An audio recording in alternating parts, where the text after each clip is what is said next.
પ્રખ્યાત કુંડલિયા હનુમાનજી મંદિરમાં ચોરીની ઘટના બની અને રામજી મંદિરમાંથી ચાંદીની મૂર્તિઓ તેમજ દાનપેટીની ચોરી કરવામાં આવી। મોડી રાત્રે તસ્કરોએ મંદિરમાં ચોરી કરી પૂજારીના રૂમને બહારથી બંધ કરી દિવાલ કૂદી ચોર ત્યાંથી ફરાર થઈ ગયા હતા। તો ચાંદીની મૂર્તિ મંદિરમાં આવેલી હતી તે મૂર્તિની ચોરી કરવામાં આવી। આ સાથે સાથે દાનપેટીની પણ ચોરી કરવામાં આવી હતી।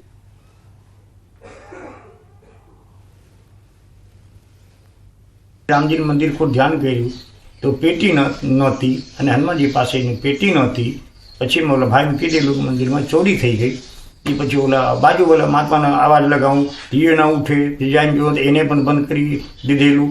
બાજુ ઓલા પૂજારીજી છે એને પણ બંધ કરી દીધેલું। એ ત્રણે જણા બંધ હતા। આંકડીઓ ખોલ્યું ચારે કોરનામાં જોયું તો ચારે બાજુ મારું દરવાજો છે આ મંદિરે ચારે દરવાજું તાળું દેલું એમને હતું। એ બંડો ઠેકીને આવેલો આ બંડો ઠેકીને પછી પાછું ગયેલો હોય। રત્ન કલાકારોને લઈને શિક્ષણ મંત્રીનું નિવેદન સામે આવ્યું છે। રત્ન કલાકારો માટે સરકાર ચિંતિત છે તેવું તેમના દ્વારા કહેવામાં આવ્યું છે અને સરકાર રત્ન કલાકારને મદદ કરશે। મુખ્યમંત્રી ભૂપેન્દ્ર પટેલે મૌખિક સૂચના આપી છે। પ્રાથમિક તપાસ અને બેઠક યોજવામાં આવશે। કઈ રીતે મદદ કરી શકાય તે મુદ્દે પણ ચર્ચા કરવામાં આવશે।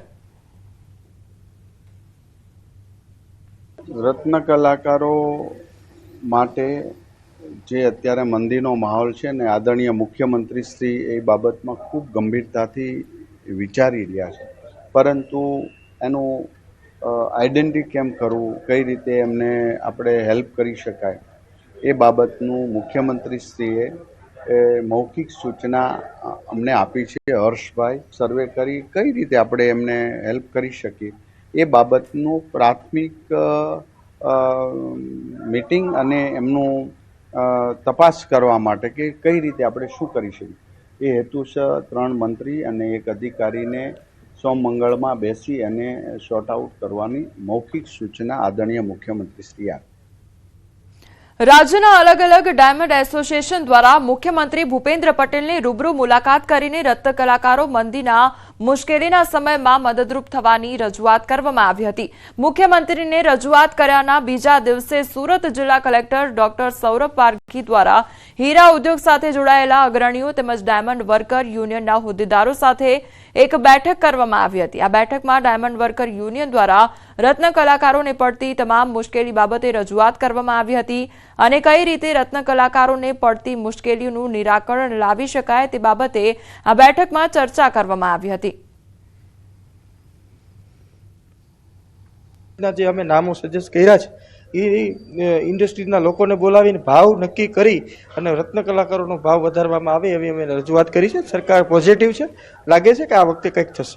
ચોક્કસ અમને ખાતરી થઈ છે બધા જ ગુજરાતના અલગ અલગ ડાયમંડ એસોસિએશનના પ્રમુખશ્રીઓને કે કંઈક હવે ગુજરાત સરકાર આ બાબતે પોઝિટિવ વિચાર કરીને રત્ન કલાકારોને કંઈક મદદ કરશે એવી આશા બંધાણી છે।